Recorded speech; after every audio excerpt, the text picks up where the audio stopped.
A dor não basta, querido. No centro de cada piada se esconde um pequeno holocausto.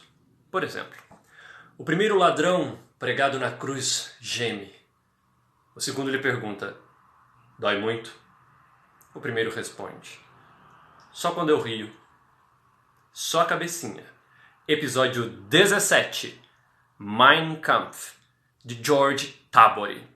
Tabori, não sei como se fala o nome dele. Em húngaro seria György Tabori.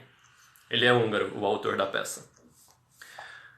Eu vou começar explicando, para quem não conhece, este nome horroroso que eu acabei de falar, Mein Kampf, é o nome da autobiografia execrável de Adolf Hitler. Eu vou ter que falar essa palavra mais vezes durante, essa frase mais vezes durante esse vídeo, essa conversa que nós estamos tendo aqui, porque o György Tabori escreveu uma farsa, uma peça, uma comédia chamada Mein Kampf. Não é culpa minha. Inclusive, eu tenho uma tradução espanhola. Por favor, se você fala alemão, eu acho que o texto original é em alemão, não sei se ele é em alemão ou em inglês. György Tabori é húngaro, de língua alemã, viveu muitos anos nos Estados Unidos e na Inglaterra, depois foi morar em Viena e Berlim. Então ele tem toda uma vida conturbada, eu não sei em que língua que ele escreveu esta coisa, mas nós precisamos traduzir esta peça e nós precisamos montar. E eu vou explicar agora, antes da gente conversar sobre o texto em si, por que eu escolhi para o vídeo de hoje falar sobre Mein Kampf, a peça. Eu não sei se vocês são cabalísticos, eu não sou tão cabalístico, mas o número 17, de uns tempos pra cá, começou a me parecer um número um tanto quanto execrável. E eu pensei muito em que texto eu falaria para ser o vídeo de número 17.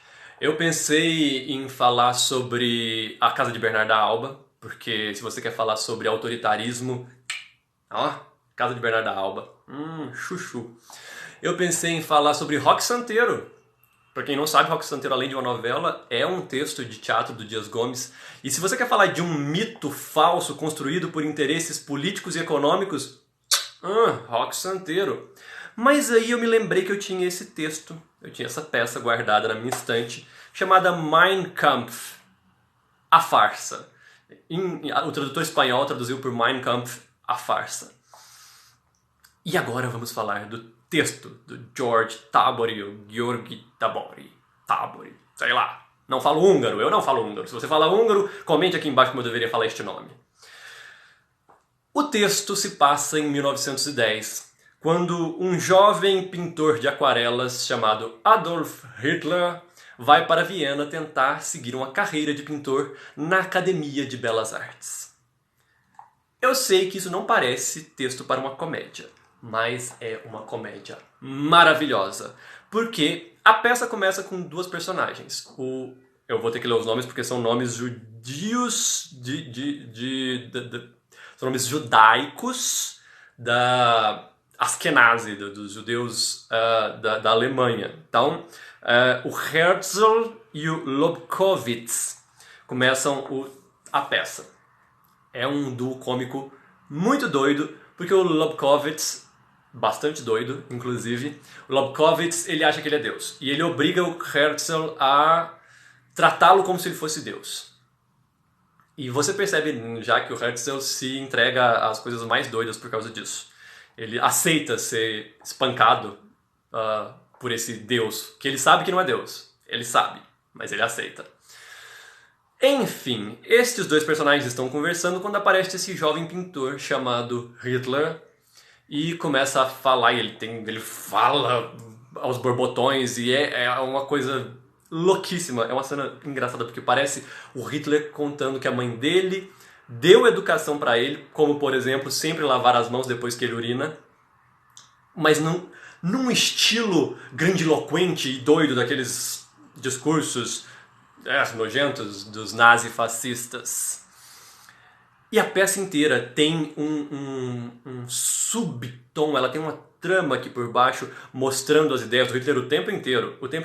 Tem piadas tão pesadas que são maravilhosas. Se você, meu amigo, está aí, é judeu, eu peço imensas desculpas pela piada que eu vou contar agora, ela consta do texto. Ela é feita não é uma piada feita pelo Hitler. Isso é uma questão complexa. O Hitler fala um texto na peça. Ele está conversando com o Herzl emprestou para ele um casaco. E aí o Hitler fala para ele que Hitler, vai pagar o Herzl um dia comprando para ele um fogareiro para que ele se aqueça no inverno. Ele fala um forno para que você se aqueça no inverno. Pesado, dark. Nossa, baixou aqui, nossa, deu aquele peso no coração da gente, né? Mas é um demonstrativo ótimo. Olha que coisa, sabe? Mostrando um cara... E o Herzl faz tudo pelo Hitler. O Herzl faz tudo. Ele, do mesmo jeito que ele trata o Lobkowitz, ele trata o Hitler. Ele é uma pessoa eminentemente boa. Incrivelmente, é uma peça que trata grandemente de teologia. O autor chama ela de farsa teológica. E é incrível.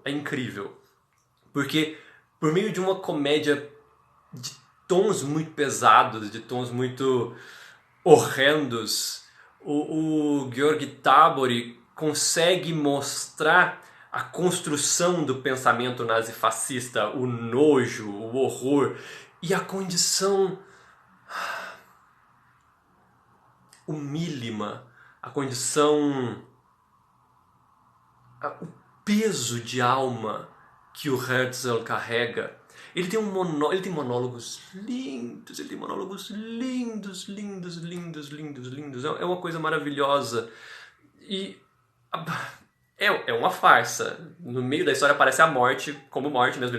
Ela conversa com o Herzl, enquanto a morte quer falar com o Hitler. O Herzl acha que ela quer matar o Hitler, então ele dá meio que uma conversada com ela para poder salvar. Ele não sabe que o Hitler vai se tornar o Hitler. Isso acontece em 1910.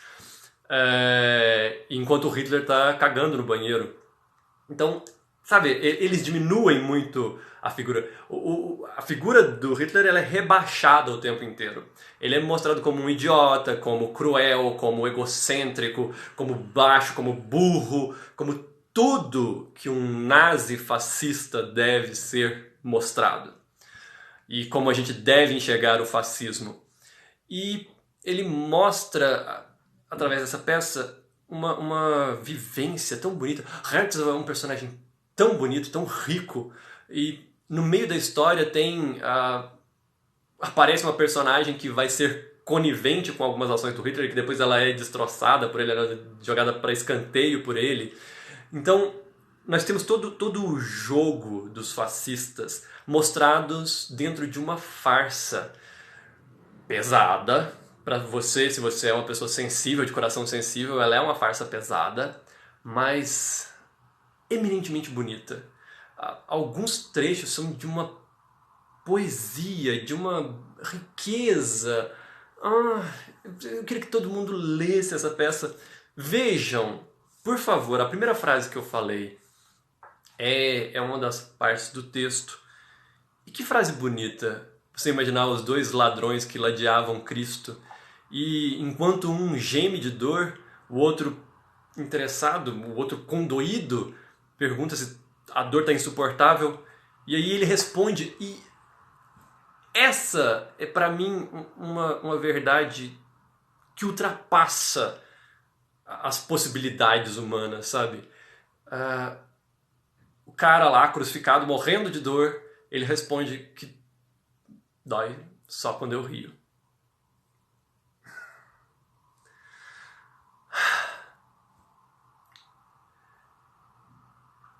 Frente aos desastres, às desgraças, a tudo que nós sabemos que aconteceu e acontece, quem sabe acontecerá, nós temos que continuar sempre lutando. E nunca vamos perder a capacidade de rir, especialmente de rir da cara desses fascistas idiotas, ignaros, inúteis. Nós vamos continuar rindo da cara deles. Porque nós vamos vencer. Nós vamos vencer por todos os motivos.